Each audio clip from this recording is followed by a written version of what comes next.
It's time for Talkin Tauntauns, your Star Wars source at AIPTcomics.com. Hello and welcome back to another episode of Talkin Tauntauns.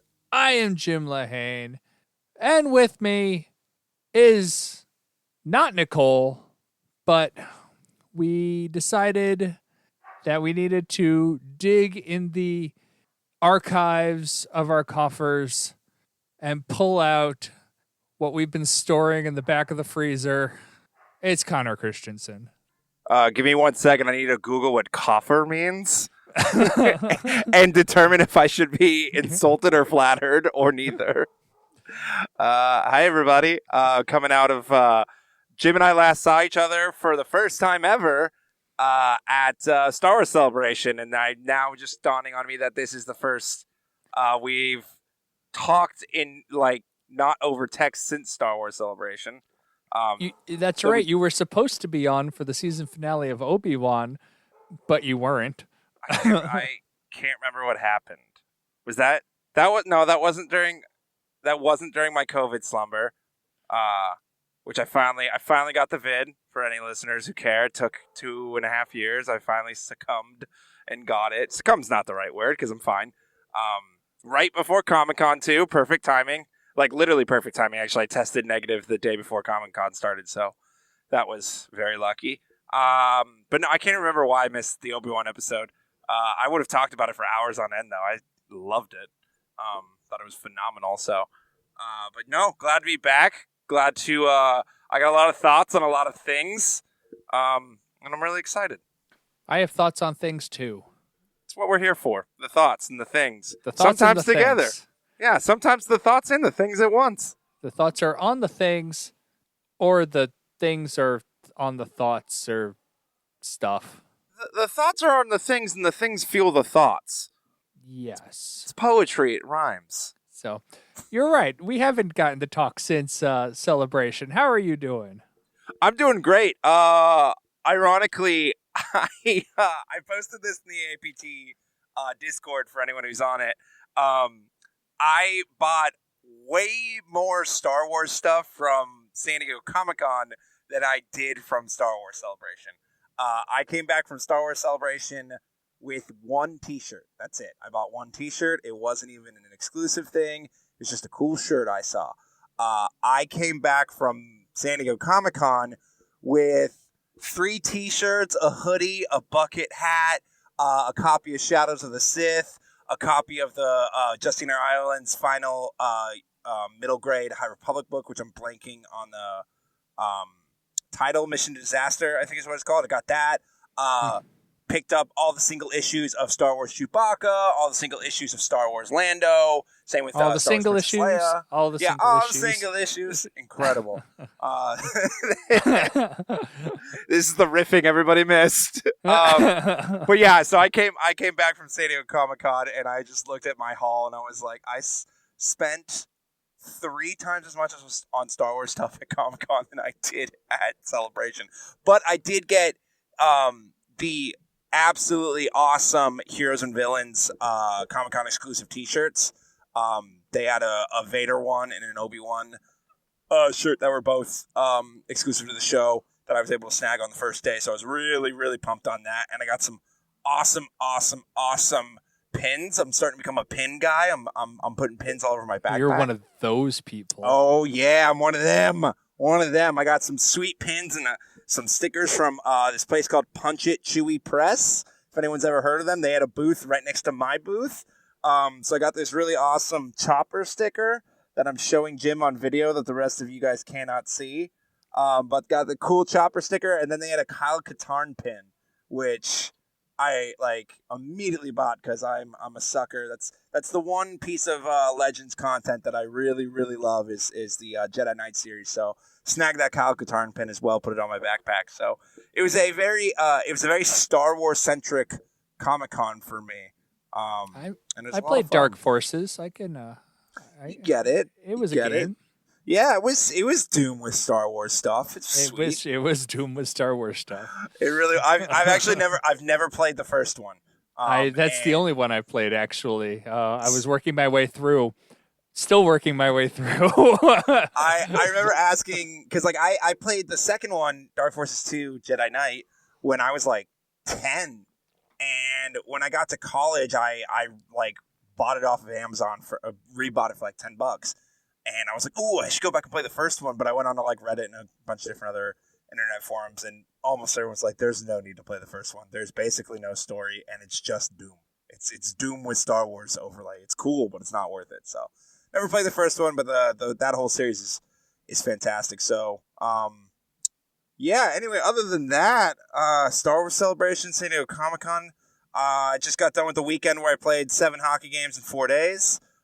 So if I look sleepy or beaten, it's because I am.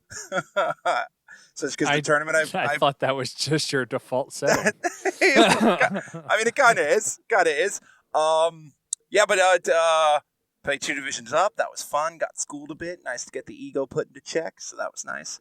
And now just sitting here, waiting for Andor to come out. Just biding my time with a little Light and Magic documentary, some Star Wars comics that we're gonna get into, some Lego Star Wars. Oh, that reminds me, I have a hot take on Lego Star Wars, not the summer vacation special, but I have a hot take on the game. Can I express it real quick? I haven't gotten to bring this up to anybody. I know it's not something we discussed before the show; it just popped in my head. Not on the notes. No, we're going off book. I am so annoyed at myself for paying full price for the Skywalker saga, because I was enamored with the trailers. I'm on record on Tauntauns talking about how excited I was for this game and how great the trailers looked. And I don't think I haven't touched it now in like 3 months. I didn't even finish all of the campaigns doing like the movies. And as much as like it'll make you giggle, I've never had gameplay be so repetitive and boring to me. Like it's the antithesis of Elden Ring, where like Elden Ring is the game that is difficulty for the sake of difficulty. It's hard because it's hard, no other reason. Whereas like the Lego Star Wars Skywalker Saga is just, the concept of death doesn't exist in the game. If you die, you just lose a few of your studs and get dropped right back in immediately. No consequences whatsoever. And that to me, I'm like, okay, there's no point in playing this. There's no stakes to anything. And it's not a gamer's game. Not at all. No. And I'm sick of people telling me it's the greatest Star Wars game made, because it's just not. It's just not. I hate myself for spending $60 on it. I got that instead of Horizon Forbidden West. I should have gotten Horizon instead. And I would never go so far as to say it's a bad game. It's not a bad game. It's a good game. It's just very repetitive, and sometimes boring game. And that's my hot take on the Skywalker Saga game. Thank you for coming to my TED Talk. Anyway, leave a message. I'm glad we had that. Yeah, I've been meaning to say that for a while now. I just haven't had. The only person other person I would say that to would be Carson, who my little brother, who listeners have heard before. Jim also got to meet Carson in person because he was at Star Wars Celebration with me. But he loves it, and I didn't want to like ruin it for him and just openly poop on it. So now when he listens to the show, he'll hear all this and he'll be like, "Thank you for thinking of my feelings." Yeah. So how many days were you at Comic-Con for all the days? I was preview night through Sunday. So that's probably why you bought more stuff, because you were only at Celebration for the one day. Yeah, in Celebration, I was able to do, we did a bunch of panels at Celebration. And we saw the premiere of Obi-Wan together. The Obi-Wan premiere, yeah. So the difference was that like I spent a lot more time at panels at Celebration, whereas at Comic-Con, I don't do any panels. I'm at the booth 90% of the time, and if I'm not at the booth, I'm walking around shopping. So combination of being out more and being there more days, I bought way more stuff.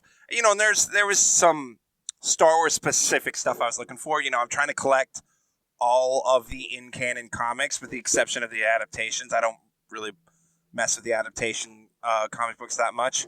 So I was like hunting stuff down, but I also, this happens every year, I'll rediscover or discover some new series that I didn't even know I wanted. And this year, that series is I want to get The Star Wars from 2013. I'll give you a warning. It is not what you're expecting. It's I don't want to say it's not good because I'm sure there's fans of it out there, but I did not like it. I did not like it at all.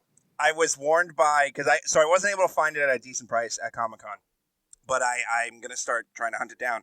And I think my local comic shop owner, shout out Now or Never Comics, he said he probably has it, and he gave me a very similar warning. He said it's it's less good as it is interesting. Yes, it's interesting to see what Star Wars could have been. Yeah, so for anybody who doesn't know, the Star Wars were Dark Horse's comic that they released towards the end of their license. And basically it was the rough draft of Star Wars, or one of the rough drafts. There's like 7 rough drafts of Star Wars. It's one of the early ones made into a comic series. And so it's interesting to see how much has changed from that early draft to what we got in the original movie. And then it's also noticeable when you're reading it, you go, this would make a terrible movie. Yeah, it's like as far as I understand, the character of Han Solo is pretty much not in it. It's Luke Starkiller and Anakin Skywalker, but Anakin is spelled different. Chewbacca is a completely different type of character. Princess Leia is much more of a damsel in distress princess. Yeah, I think less actually, of a cool character. Yeah, I think it may have been Deke Starkiller at that time, because I know it's Deke Starkiller in one of the drafts. It's I like I said, I'm just interested in a purely just like understanding the history of Star Wars angle. Yeah, so less about like, ooh, this is going to be a great story. Like I'm more like, oh no, this is why George Lucas made multiple drafts. Yeah, well, that's why everybody makes multiple drafts, is because typically your first draft is not very good. Note for all creatives and writers who listen to this, it's the greatest piece of advice you will ever get. Your first draft is never, ever your final draft. Your first draft is always bad. It's always bad.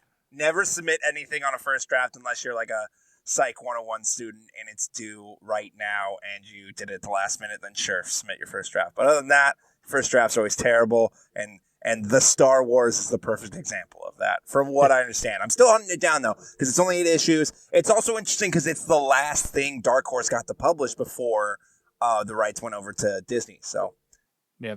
Speaking of comics, I think I told you when we were at Celebration, my comic book store, my local comic book store, which was small, to put it mildly, stopped getting Marvel. Yeah, I remember you telling me that just entirely. Like, yeah, we're done.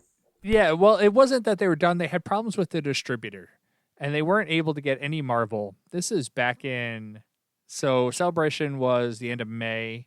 I had gone in there at the beginning of April to pick my comics up.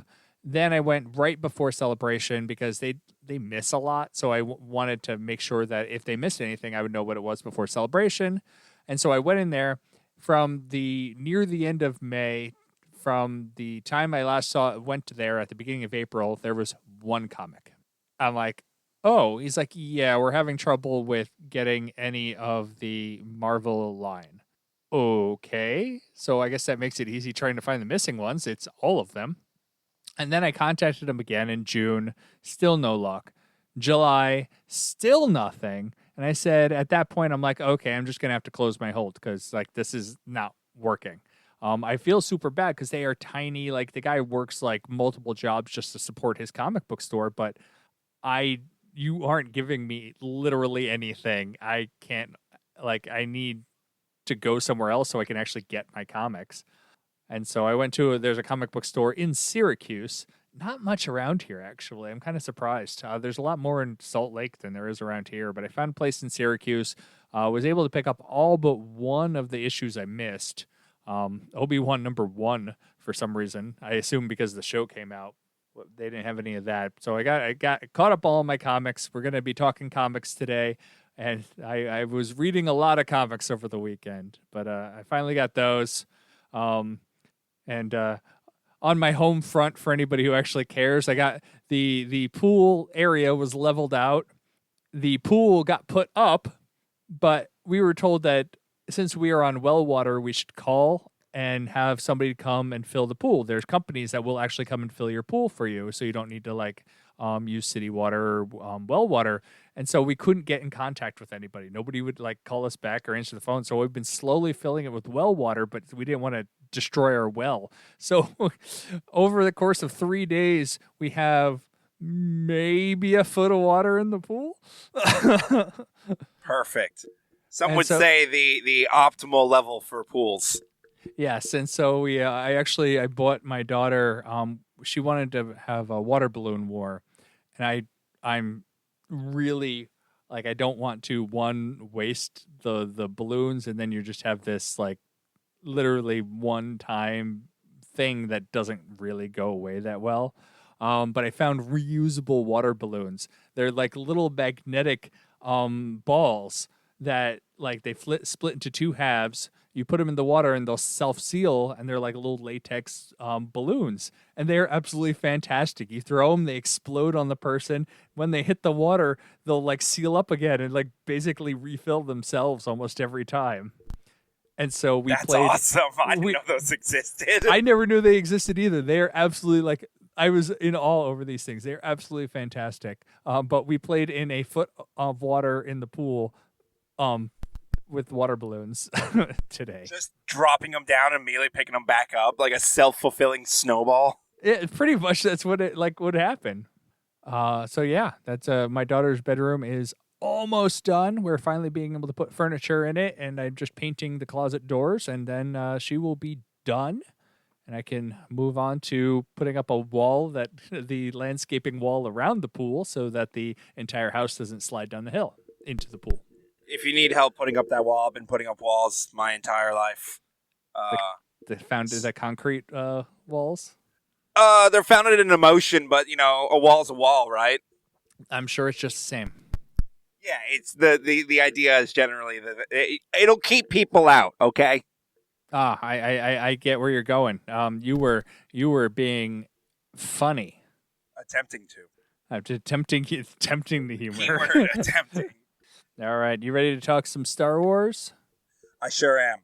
Also, sorry I keep coughing. This is the dustiest thing I've ever sat in. So I feel like I'm just inhaling fibers. I don't take calls in here very often, so Anyway. It's okay. It's just asbestos. yeah, it's fine. Little Mizo never hurt anybody. All right. Okay. You're good. Your tauntaun will freeze before you reach the first marker. Then I'll see you in hell. Hello, what have we here? So we got two news stories. I'll do with the older one. I don't know if you saw. I sent this to you just a little bit ago. Apparently, the Knights of the Old Republic remake is quote indefinitely delayed, as the game's art director and design director were fired. Yeah. Not good, to say the least. I know, because I remember when the game got announced, a lot of people were a little bit worried because the developer Aspire Games had really only dealt with smaller scale projects, and specifically mostly dealt with remastering games. They remastered Jedi Knight, Jedi Outcast. They remastered the pod racing game, Star Wars Episode 1 Racer. They remastered Republic Commando. So there was that worry. But, I had kind of been one of the people being like, it'll be fine. They're still a major game development studio. I'm sure they can handle it. But now to have, the two people leading the project, and correct me if I'm wrong, did they step down or were they let go? If I recall correctly, it says in the leak that they were fired, but it's also this is all a leak. So yeah, it's not entirely sure. I did see this story reported on Game Informer as well. Now, Game Informer, every outlet is tracing back to the same source, so take that with a grain of salt. But yeah, that The story is that they didn't step down, they were let go, which is not ideal. But then again, apparently what was shown off to a few investors, the investors were actually happy with its progress. So who knows? Either way, it's not good that the only news we've gotten right now is that 2 major players in the project have departed. Whether voluntarily or involuntarily, that's not good. Yeah, because I'm looking on Bloomberg, which is a real website. Take that, GameSpot.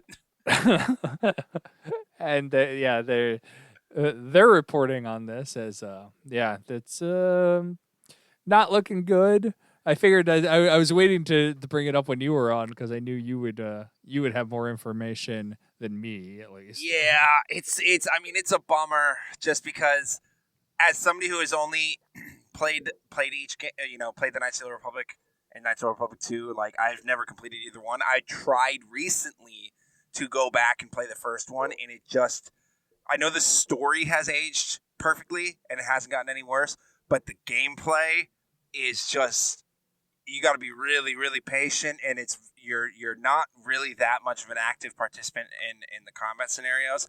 I just didn't have the patience for it, so I was really excited for this remake with the potential of like maybe they'll upgrade the combat systems and they'll make it more modernized. So to have to wait a little bit longer is a huge bummer, or have to potentially swallow the fact that this could not make it out of development. Again, it's not good when you're the 2 major directors of the game leave, especially when it's a remake of this caliber. So definitely, it's worrisome. It's worrisome. So on the other end of the Star Wars spectrum, we got a trailer. Really? How many wheels? like a trailer. It drives. We got an official trailer. I think their second official trailer for Andor, which is coming out August 3rd. Wait, no. Just kidding. No longer the end of August.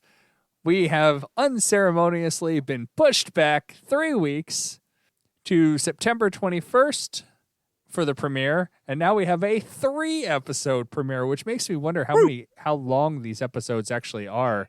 If they're one giving us a 12-episode season and 3-episode premiere, I'm wondering if they're going to be leaning towards the half-hour mark for an episode as opposed to the full hour that we were getting with a lot of other stuff.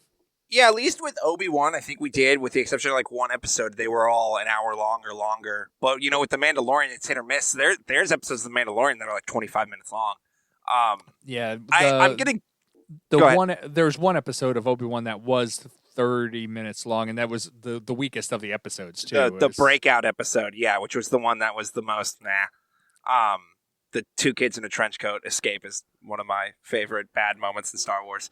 I love it, but it's terrible. Anyway, no, I'm assuming this is going to be all hour long because it is so much more of a thriller drama that's pretty standard for that genre. Regarding the release date, we'll address the less than good. I don't even necessarily think it's bad news, but we'll address the non-good news first, I guess. I think they did pretty much. I'm not sure if this is an internet rumor or if this is strictly from Disney, but it is entirely because of She-Hulk. They just don't want to have 2 marquee shows going on at once and possibly dilute the viewership of one or the other. I haven't heard anything about that at all. But I read that only on Reddit, so again, I don't know if that's an official source, or if that's coming from just pure speculation. I guess that makes sense to me. I also know that the VFX community as a whole has been very outspoken about how their deadlines have been insane lately when it comes to specifically Marvel and Disney projects. So I wonder if it's just more time to finish things. I don't know. Either way, it's not the end of the world. It's a couple weeks. It's 3 weeks. It's not terrible. It kind of screwed up our recording schedule because I did have things planned, but they didn't think about the podcast. I know. How dare they? Really. But I can understand them pushing it back. Really, it's only being pushed back 2 episodes because we're getting 3 episodes premiere as opposed to the 2-episode premiere, pushed back 3 weeks. So you do a little math, you're getting only 2 episodes short by the time it starts. Yes, I'd like it sooner than later, but I'm also looking forward to She-Hulk, and I could take my time. Yeah, and I mean, I'm pretty sure I'm well documented in saying this on this podcast, but Andor is the project I've been most excited about. I absolutely adore Rogue One. When we did our big 100th episode spectacular, when we did our rankings, Rogue One is number 2 for me. I think it's a phenomenal film, and I love that time period, and I love exploring the darker, dirtier origins of the rebellion and how they got started. And both trailers we've seen for this have done nothing but just make me unbelievably hyped about this. We talked about it a little bit on Discord. This is, they're not using the volume for this show, which is a first for these Disney Plus shows. They've been really outspoken about how happy they are using the volume to shoot set pieces.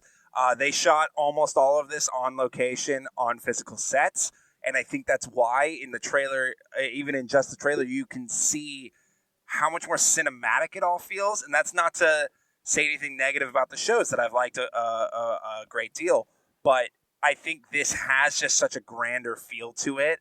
And it also feels like it's got such a larger narrative with so many more characters at play. With both The Mandalorian, Book of Boba Fett, and Obi-Wan, we really are honing in on one character. And ironically, this is a show that is named after one character. Have you noticed that all the Star Wars shows so far, they just name them whatever the character is? I did not realize that until this moment, but you're right. Same. It's like one of those, like, it's wait about a second. Well, at least the next show that comes out is Ahsoka. Oh no, that's also named after one character. And it's cool. They're going to do a Lando series. It's called Lando. Watch the main character, Skeleton Crew, is going to be named Skeleton. The Acolyte is actually just Acolyte Jones. Her name is Acolyte. Anyway, but no, I this does seem like it's going to focus on a much broader cast of characters instead of just Andor. Not that I have any problem if it focused on just Andor, but I am so pumped for this. It looks so good. They've already said, look, this show takes place over years. It's not a quick narrative. Like, we are showing Andor going from a kid to I believe season 2 is going to end right when Rogue One starts. Yeah, so when we were at the panel at Celebration, they said season 1, I know we've seen images of kids. I think that's probably going to be very minor, where most of the show is going to take place 5 years before A New Hope, which same place that Rebels starts. The entire first season takes place in that 1 year time span. The second season of the second 12 episodes is going to go from 4 years before A New Hope into Rogue One. Yeah. So I really. I was going to say. Go ahead. I was going to say. So Alan Tudyk. Basically, they said they got Alan Tudyk. Then Alan Tudyk wasn't there. I would assume that he will have to be in the second season, but he doesn't need to be in this first season. So that probably was where all that confusion was coming from.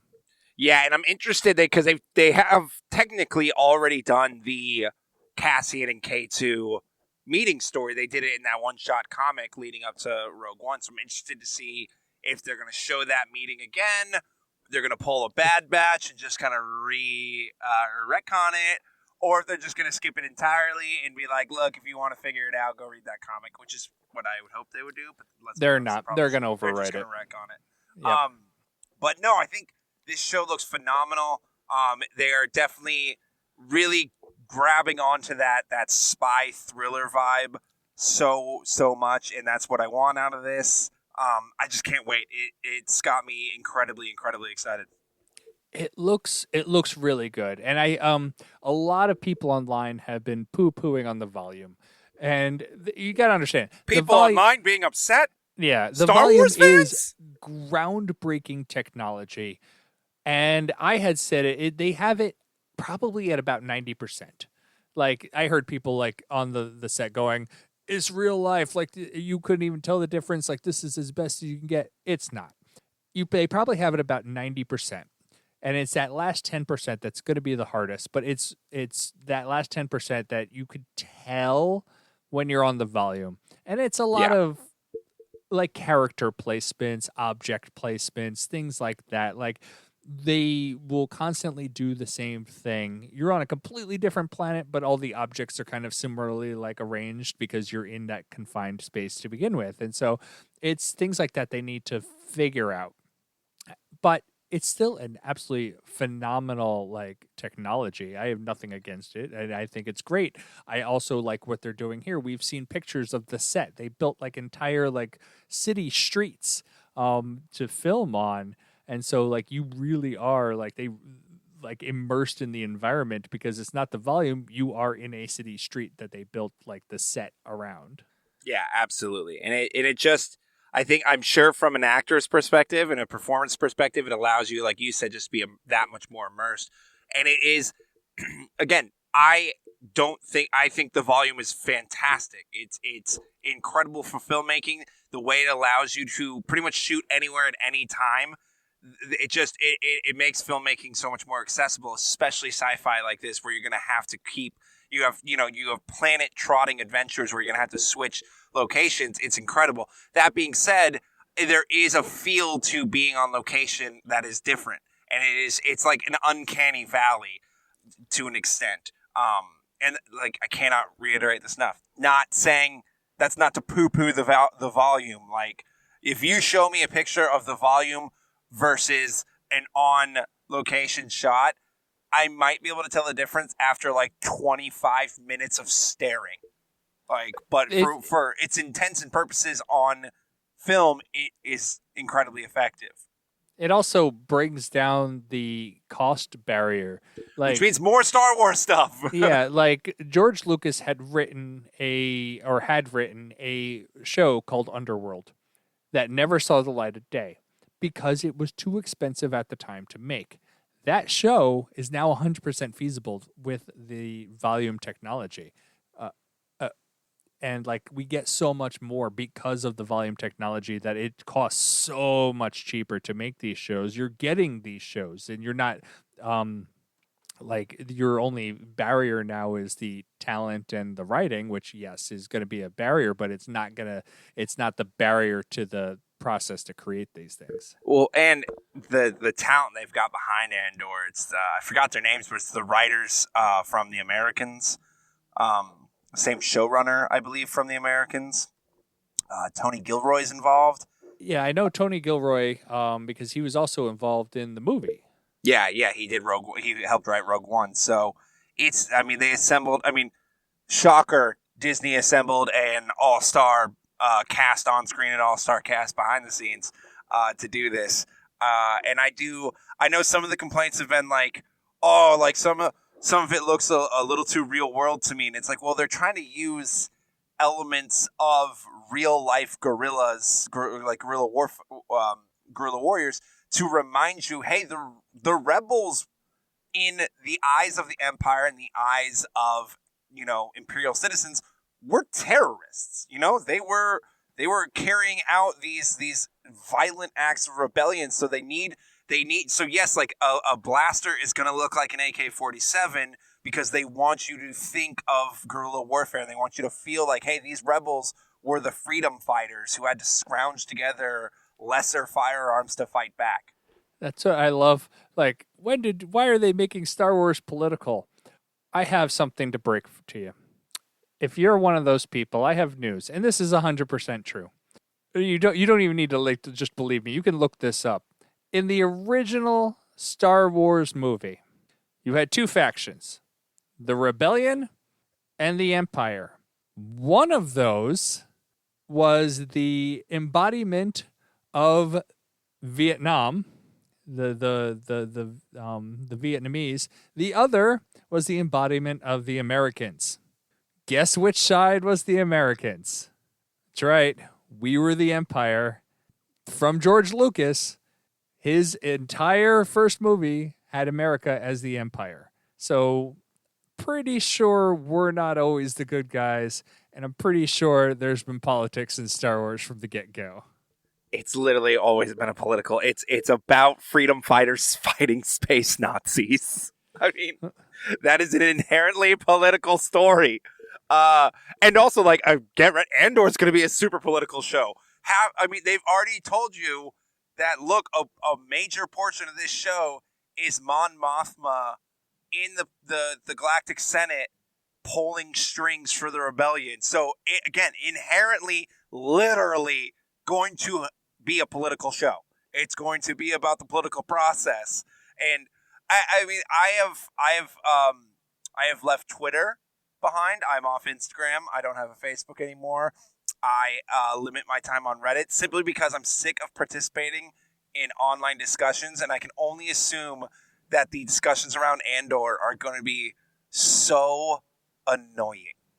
Like, did you so leave insufferable. Twitter, or did Twitter go out for a pack of cigarettes and just never come back? Well, it wasn't a pack of cigarettes. It was a carton of milk. But they're coming back. They're coming back. But yeah, I mean, you're gonna have people complaining. People complain about Star Wars all the time. But I do think this is another project that it does look like they're firing on all cylinders. And I love the fact that they've already confirmed. Yeah, we're doing a second season. The second season's gonna wrap up the storyline. I just hope. I naively hope there's going to be some Rebels characters popping up. But I wouldn't be surprised. I bet they're going to save those for Ahsoka. Well, but I wouldn't be surprised if they do, because you have Mon Mothma. Mon Mothma majorly shows up in Rebels at a major point in the rebellion. So I was thinking when you were talking is they have to have that through line. There is a little bit of crossover. Yeah, you're going to have it. When she broadcasts to all the Rebels. Yeah, but when because the Rebels, that's season 4, right? I think maybe it was either late season 3 or early season 4, because they rescue her from the Empire because she basically got called up on treason. Yeah, and they had to bring her back to I think they're already on Yavin at that point. Right? I don't remember exactly the order of things off the top of my head. I just watched it I just watched it like 2 months ago too. But yeah, and I wonder because yeah, I think at a certain point you're going to have that Rebels crossover just because of the time period, and we already know, like, yes, Rebels the show is about a cell of Rebels specifically on Lothal, but you kind of throughout the show learn, like, yeah, but that specific cell played a pretty major role in the rebellion as a whole. I also wonder, are we going to see Princess Leia in this show? Again, probably in season 2, but with the role that she plays in the rebellion, wouldn't really surprise me if she pops in. They would have to get another actress too, because the girl is phenomenal. I did her in Kenobi, but we jumped 5 years here. I would think if anything, they'll do what they did for Mark Hamill. They digi-manipulated a young Carrie Fisher for Rogue One as well. But then you also get into the same problem they ran into with Rogue One, which was when they had Tarkin pop up and use the likeness of a very dead actor to portray a role again. You get into a really weird ethical quagmire around, is that okay? Is it, are you unethically using somebody's likeness for profit? Are you paying homage? So I'm just interested to see if that's something they go down. I think it would make sense story-wise to have Princess Leia pop up, but logistically, outside of the universe and just in terms of creating the show, is it worth it? It also depends on, I literally have no idea, but she may have signed her rights stating that was, she would allow Disney to do such a thing, or she may have not signed anything like that, and then you're dealing with more of a legal quandary. Yeah, so we'll see. Either way, it looks like an absolutely fantastic show. I can't wait. I don't think we're gonna luck our way into the red carpet premiere this time, Jim. Probably not. It's, we can try, but I don't think it's gonna happen this time. I keep hoping, but they haven't called me. I still have my wristband from the Obi-Wan premiere. I'll just wear that and be like, this gets me in, right? There you go. But I think that we need to talk some comics for Comics Corner.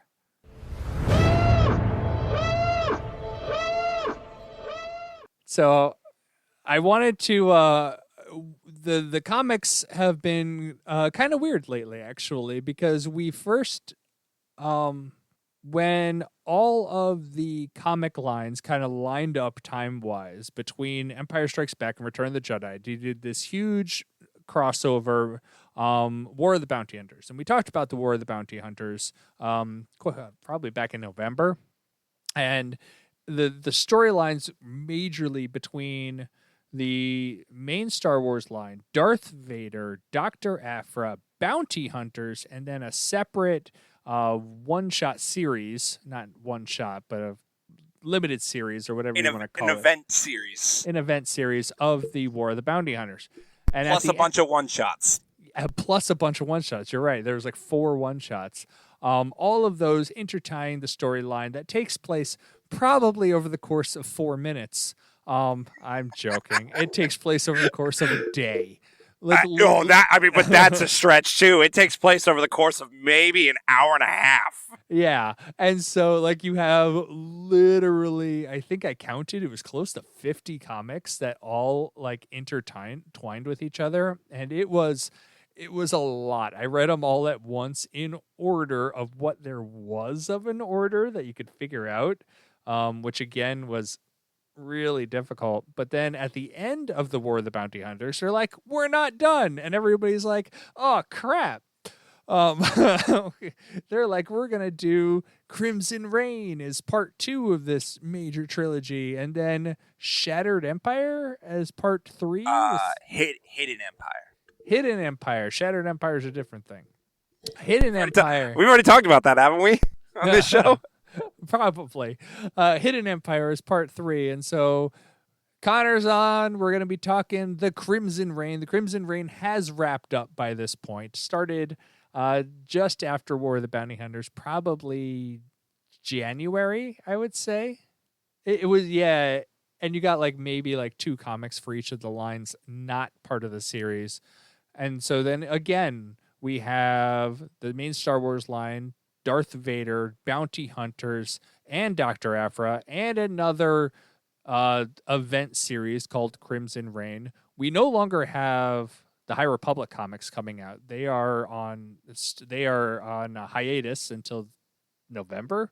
Planned hiatus, we should say. There's nothing like they're not in trouble or anything. It was a planned end, and Phase 2 launches, and we'll get new comics in Phase 2. Yeah, so they're on pause. Planned pause, but we are getting a couple of one-shot series that don't have anything to do with this. Obi-Wan series, the Mandalorian series, which I haven't opened yet. It's an adaptation of season 1, which I don't figured. I got it, and I read it and it was nice, but it's like, yeah, I know everything that's going to happen. The Halcyon series that follows like kind of the Galaxy's Edge type of comic series, and I'm going through trying to find all these old comics, and I come across this really, really thick comic. Kind of looks like a trade paperback, but it's in with the comics. And I'm like, what is this? Kersantin on it cover. Oh, you got suckered into buying that, didn't you? And I'm like, is this a legit one-shot, or is this a trade paperback? Because it's bagged and boarded. I can't see anything. Just says Kersantin 1 on the cover, and I'm like, looks like a trade paperback. And the guy at the thing is like, no, that's a real story. I open it up, and literally the first page tells me all the comics that it includes in here, which is Star Wars 14, 15, 20, excerpts from Darth Vader 14, 15, Dr. Aphra Annual number 1. You know what this is? It's not a one-shot comic. It's a trade paperback. Yeah, it's a special collection. They did this with a lot of Marvel characters. When Marvel characters started getting movie releases, they would call them Marvel Tales starring so-and-so, and it was like not as big as a typical trade, but larger than your typical one-shot. These like basically thick newsstand releases that would collect a couple different stories, like notable stories that have already been published about that character. And they did this with Black Chrysanthemum. I almost fell for it at my local shop. I was like, they surprise drop a Black Chrysanthemum story? and like we're getting an ongoing, and they're like, no, it's a collection of a bunch of his stuff. So it's great if you're a new reader who doesn't know anything about Chrysanthemum. By all means, yeah, go pick it up. It's great. But I'll probably offer it up on our Discord channel because I don't need it. I don't collect the trades. I used to collect the trades, and then that's a lot of money. So I only have the individual issues, of which, unlike some people on this podcast, I have all of them. I'm getting there. It's the original Darth Vader run is going to cost me a pretty penny because that is a beloved run, rightfully so. It's incredible. Anyway, getting back to Crimson Reign. So like Jim was saying, another event with tie-ins to the other ongoing Star Wars titles. However, what I noticed with this one is it's a lot less of a direct tie-in, whereas War of the Bounty Hunters. Yeah, War of the Bounty Hunters, like, if you weren't reading all of the Star Wars comics, you might be a little lost. There was some stuff going on that definitely crossed over and was important. Whereas with Crimson Reign, it's more of they just are happening at the same time. But story-wise, the only one that truly is like, okay, this is touching on what's happening in the Crimson Reign miniseries, it was like Darth Vader. And a little bit of Bounty Hunters. I was going to say, I would say Bounty Hunters 2, because the whole, obviously we're going to go into spoilers here. Yeah, big spoilers coming in right about now. Yeah, we'll start off with the ones that really don't have anything to do with it. Dr. Aphra has pretty much nothing to do with the series at all. It just has the Crimson Reign banner on each issue, but has nothing to do with it. Like, maybe the word Crimson Dawn is dropped once or twice. That's it. I do want to throw out, I hate that none of the comics they don't have any series in the titles. All of the titles are standalone to the comic. So you're not like Crimson Reign Part 1. You don't have any of that in any of the comics, except obviously the Crimson Reign comic, which is Part 1.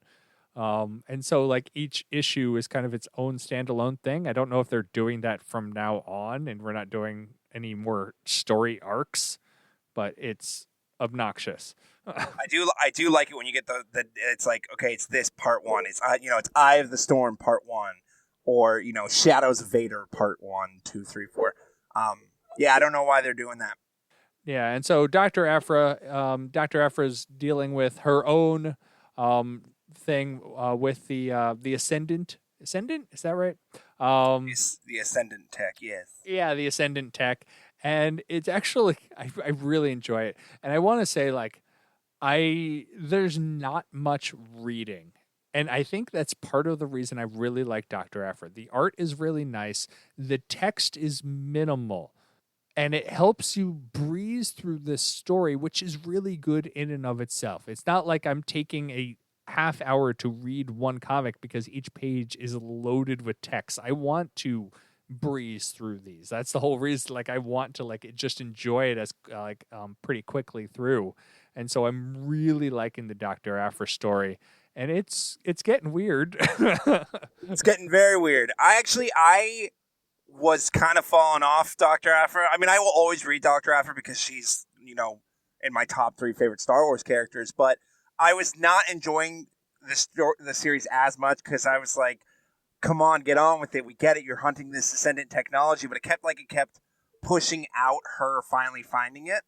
But once she found it in these last couple issues, where, as you said, things have gotten weird, to say the least, I've really started to enjoy it again. Particularly Aphra, this most recent issue, again, spoilers, of Aphra having to kind of like fight off the Ascendant technology that's taken over her body as it goes through her worst memories.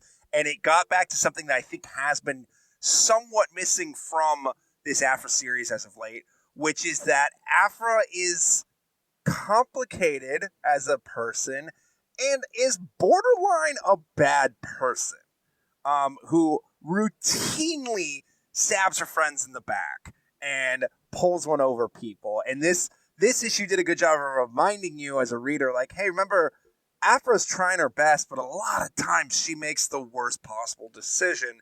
And having to watch her be confronted with that was like kind of heartbreaking and emotionally a really engaging read.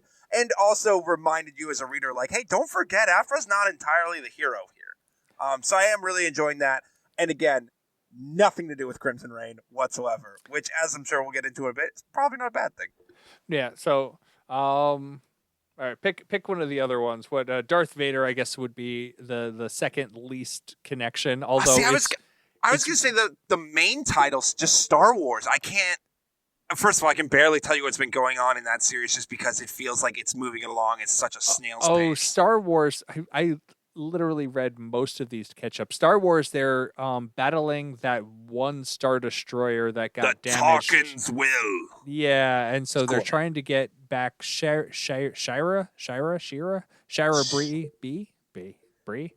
I don't know.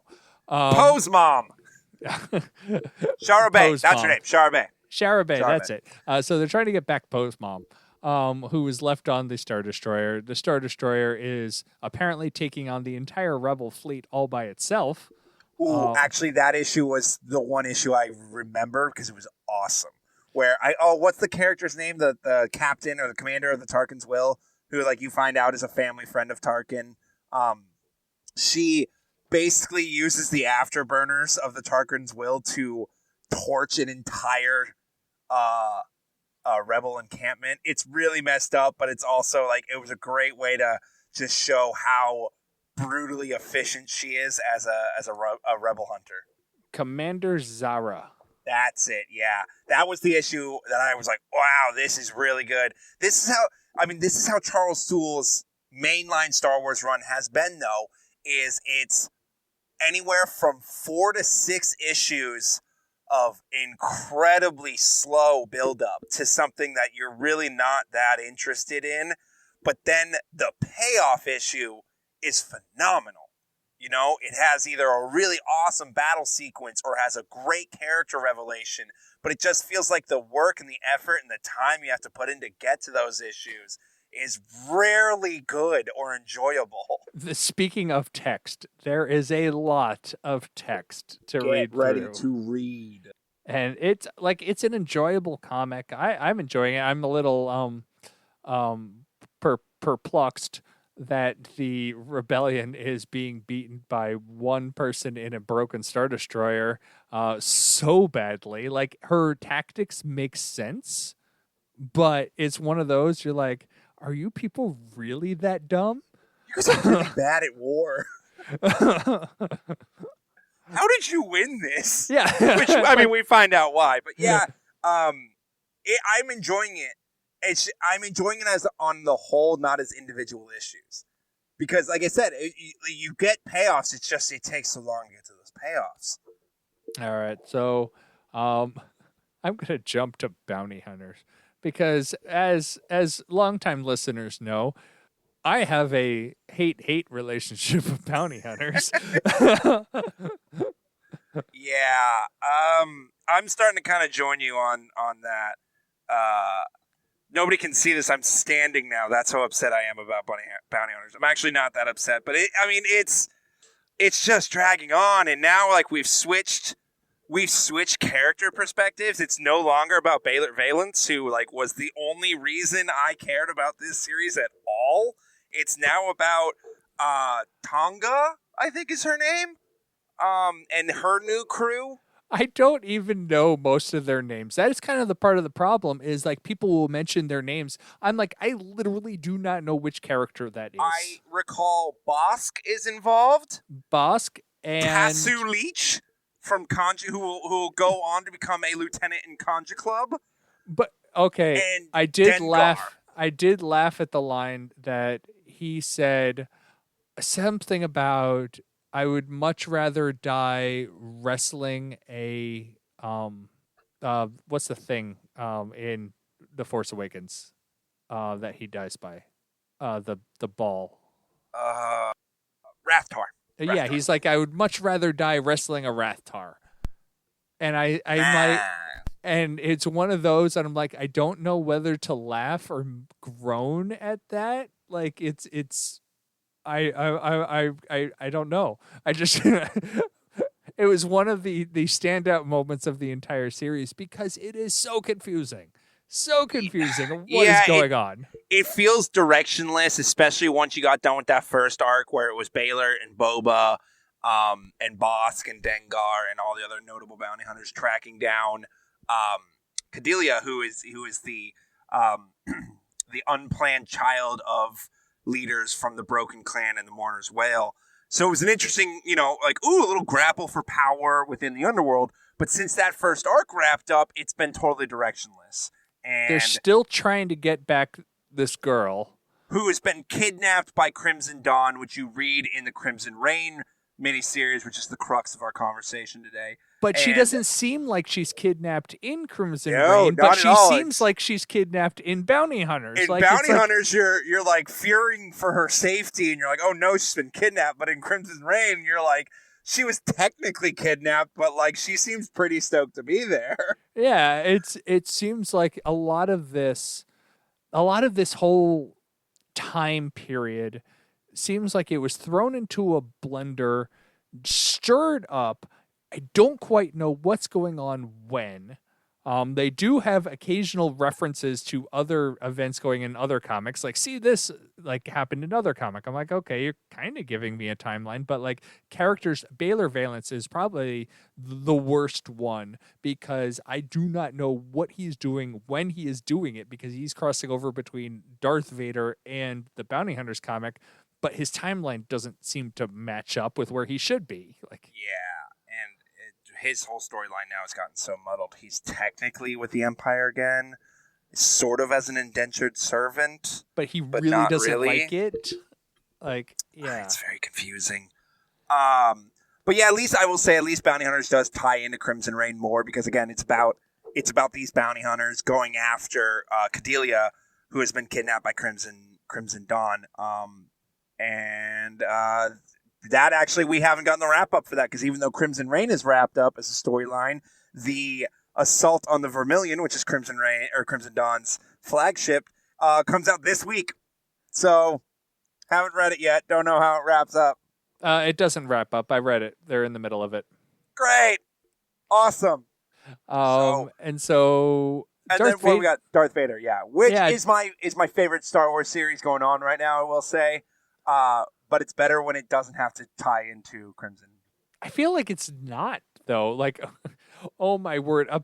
By random tie-ins, we get Kitster and Wald. Love it, love it. So those issues I really enjoyed, where it's Darth Vader and Sabe teaming up to go take down a corrupt Crimson Dawn official on a far off planet who's basically enslaves the people. But it's the issues before that, where he teams up with this like new random assortment of freedom fighters who are just, not very interesting and kind of annoying characters. I didn't like that stuff. But this I do. I think so I haven't read, like, I read the first half back when they were coming out, but then I read the second half all over the weekend. It's two very different stories in the Darth Vader arc.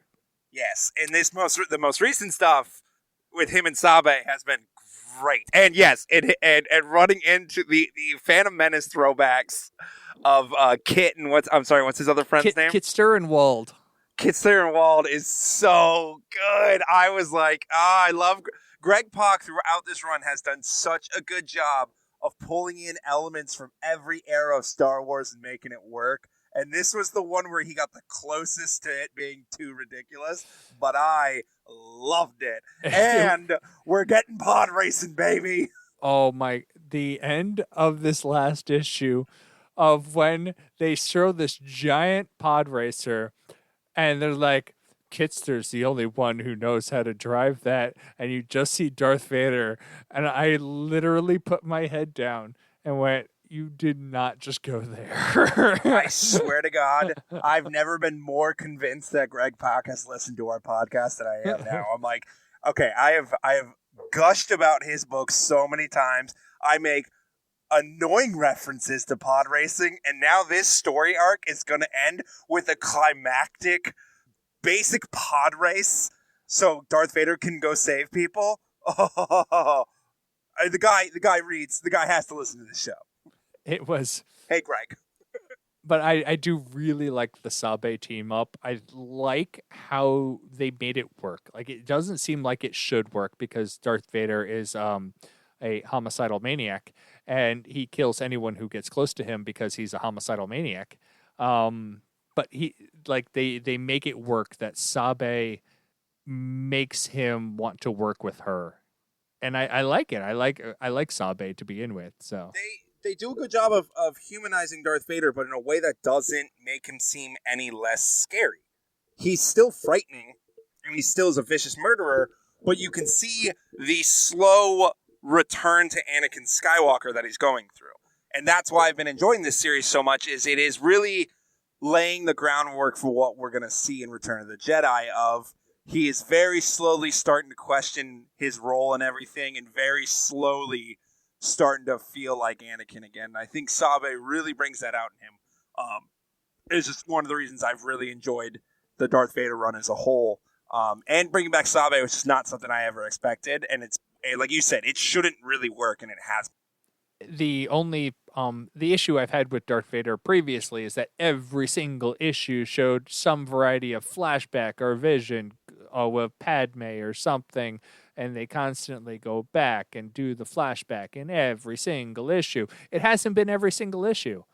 It's still a lot, but it hasn't been every single issue. I do think it serves a purpose, though, to show you what's going through Vader's head. And, as he's, remembering these things and having regrets, I think it works. But it can be a little over the top, where you're like, yeah, I've seen this movie. Yeah, and it's like if you read it issue by issue, probably not that bad because you're getting a month break. If you're reading it all at once, it's like, oh my God, again? Yeah, and I've been reading it issue by issue. One thing I will say about Crimson Reign before we get into the main story, the main series, surprisingly no one-shots this time. Which was a bummer only because I thought the one-shots for War of the Bounty Hunters were better than anything else in War of the Bounty Hunters. I agree, actually. I really enjoyed most of the one-shots. I can't pick up. For some reason, I'm trying to remember. I don't remember which ones I didn't enjoy, but I think generally they were better. You're right. The 4LOM one was fine. The 4LOM and Zuckuss one, or 4LOM. I know some people are going to get really upset. Well, they write out 4LOM so many times. They write out 4LOM. I'm just saying the way they say it. But I do know a lot of people say 4LOM. But the 4LOM and Zuckuss one was, it's fine. It's whatever. The Boosh one, written by Alyssa Wong, who's writing Dr. Aphra, was awesome. Was one of my favorite Star Wars issues of the year. Who's still not dead. Yeah. Great. And then the Jabba the Hutt one-shot, which was more focused on a High Republic character, actually. Because it was written by Justina Ireland, I believe. Yeah. I also thought was very, very good. And then I think there was an IG-88 one that was fine. It was, it was whatever. But yeah, the one-shots mostly were good. And for Crimson Reign, they didn't do any. And I think that's because now we can get into the meat of this the series. Each issue was a one-shot. Was basically a one-shot. Yeah, and so that's why I hesitate to call this an event the way that War of the Bounty Hunter was. This is more of a mini-series / era they're trying to do, but they try to. It's weird. These issues are super weird because it's a five issue miniseries. It's not an event series like War of the Bounty Hunters is, where War of the Bounty Hunters, each issue picks off right where the last one left off, and it's a very clear story taking place over the course of an evening, if that, maybe even shorter. Whereas this somewhat takes place after War of the Bounty Hunters. Couple issues you're not really sure when it takes place. Like the issue all about the archivist, it took me a while to wrap my head around when that takes place because the meeting of Kira and the archivist, I can't pronounce that word, is referenced in Han Solo and Chewbacca.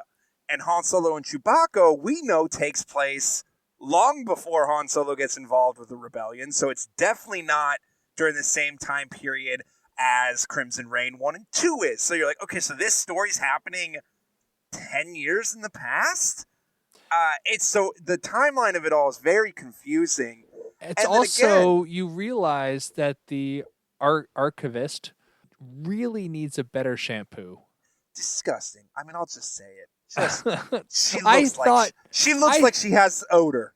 I thought she was an alien until they did the flashback, and you're like, you're not an alien. You just have really greasy hair. You just let yourself go. That's gross. And yeah, so like the Crimson Reign as a whole, I'll just say it is a really disappointing miniseries because it's a cool idea introduced in War of the Bounty Hunters that Crimson Dawn is back, and Crimson Dawn is back to become this major player in the underworld and to throw their hat in the ring in the galactic conflict that's happening.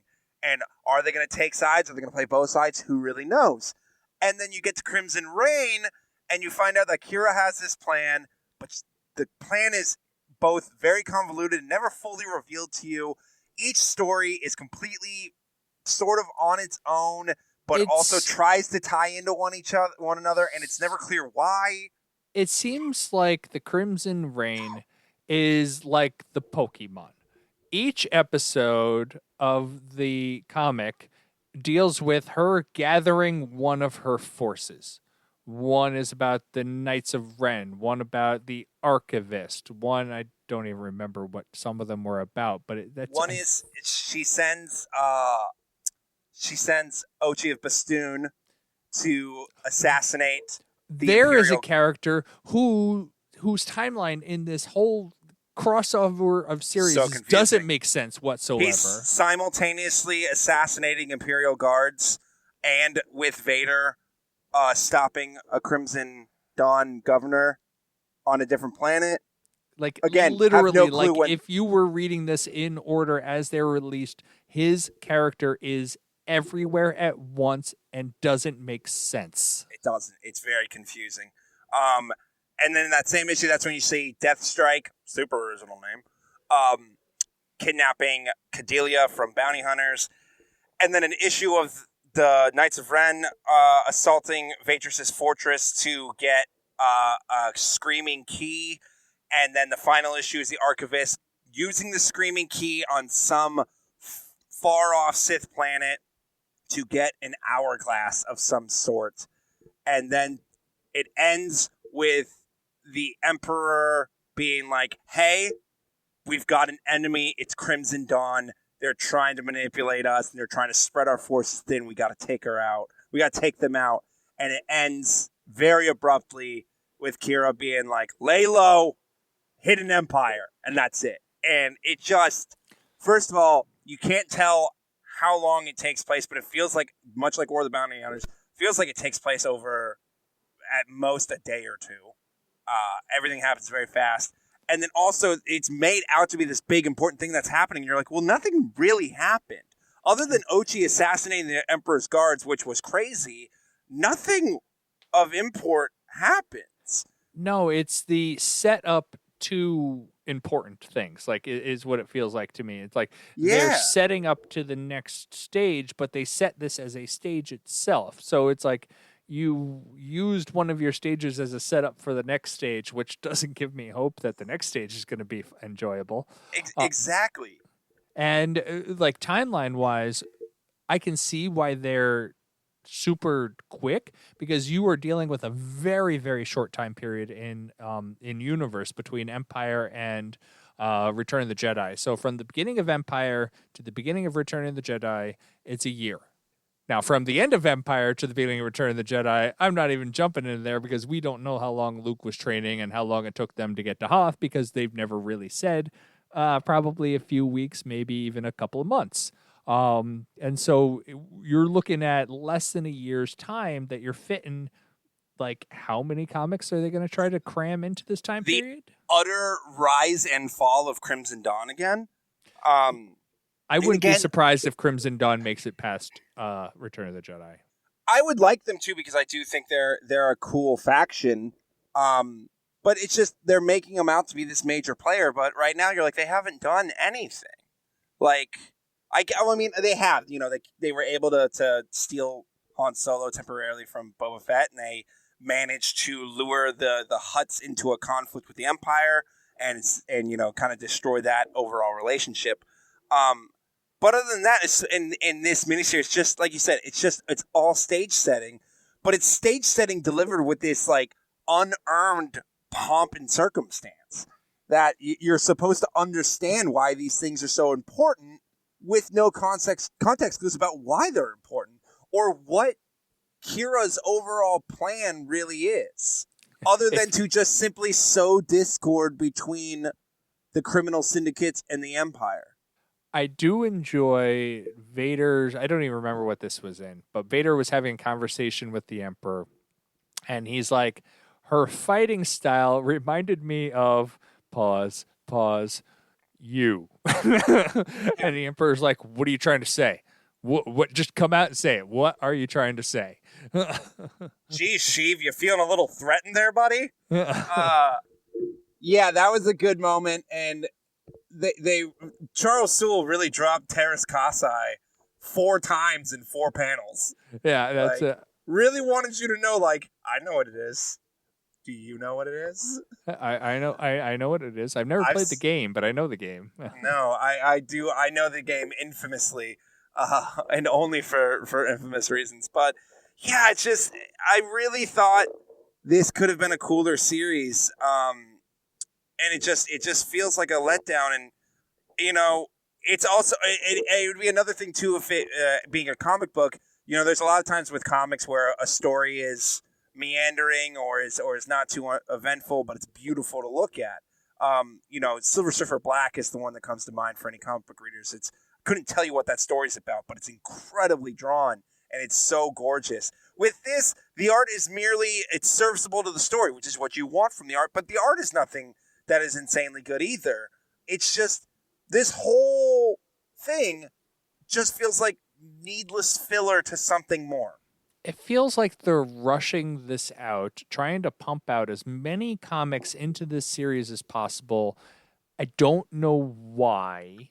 Like, you don't need 30-something comics and a tie-in together when they don't really tie in together. And it's like in very short time period, like 6 months you're looking at, and you pumped out this many comics. Like, you don't need that. And again, much like the problem with War of the Bounty Hunters, canonically in universe takes place over a couple hours, but in real time in our world, that event took 6 months, and it's very similar with Crimson Reign. Like, you have, like, yes, the timeline jumps around, but in reality of the universe, the story that's being told, which is using that term lightly because there's not much being told, takes place over maybe a couple weeks, and that's being generous.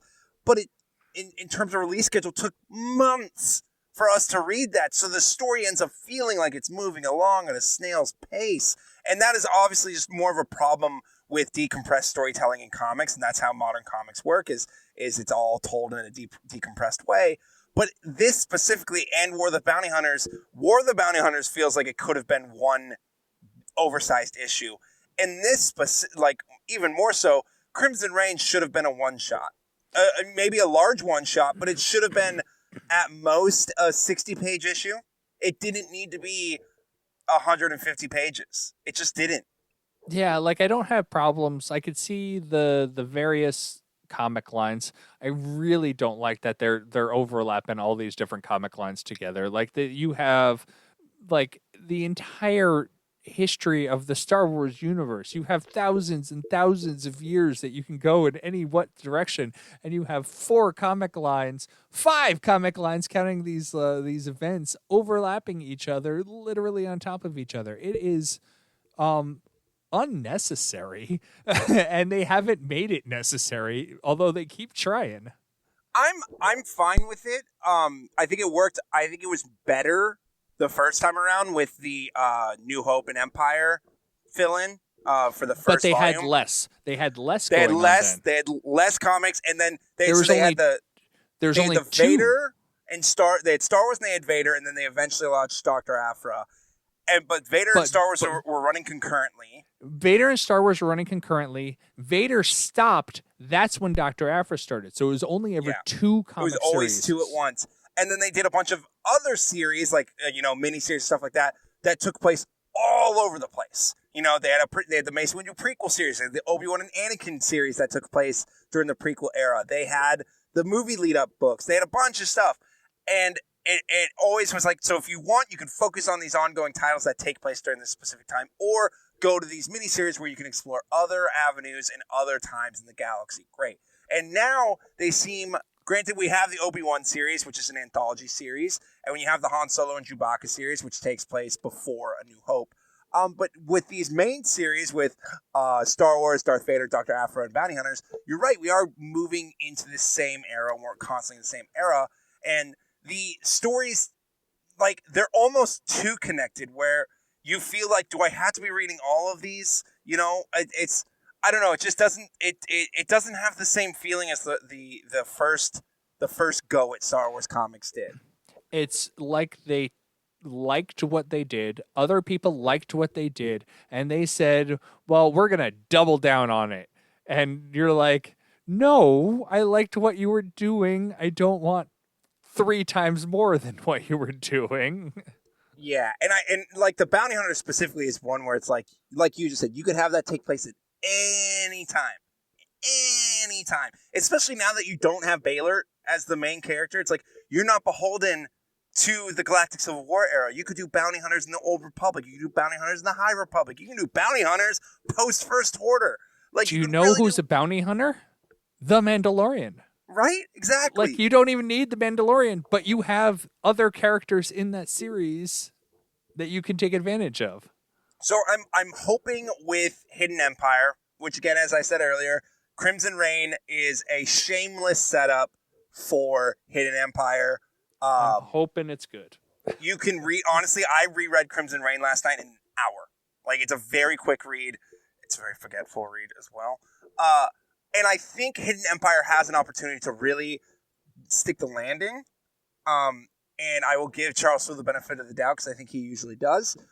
And I'm hoping what it does is set up a Crimson Dawn story, either post Return of the Jedi or just in a different time, where we can get Crimson Dawn where they don't have to be tied into the stories we already know. You can just simply have stories about Crimson Dawn being a ruthless criminal syndicate. And I'm hoping that's what Hidden Empire does, is set up stories like that in the future. I'm actually, personally, I'm really, really tired of comics in this time period. I want them to move past Return of the Jedi. I want the pre-Jakku, post Return of the Jedi time period, that 1 year time period where the Empire doesn't have the Emperor. They're really cutthroat, and they're kind of collapsing in on themselves, while also trying to set up what eventually becomes the First Order. I think that's fascinating. I loved it in the books. Even if the books weren't to everybody's speed, I liked that story. And so I want the comics to go there. I hope that's where they're going after this is done. The Operation Cinder timeline.